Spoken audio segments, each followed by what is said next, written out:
وزير العدل عبد اللطيف وهبي أن العقوبات البديلة ستدخل حيز التنفيذ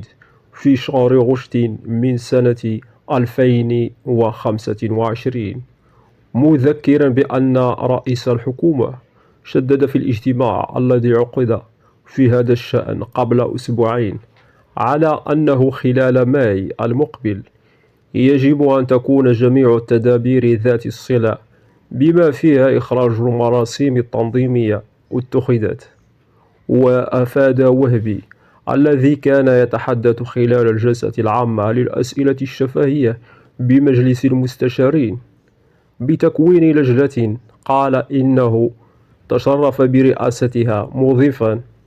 فرقنا خلالها مجموعة من المهام المرتبطة بهذا الموضوع، وأشركنا معنا صندوق الإيداع والتدبير والنيابة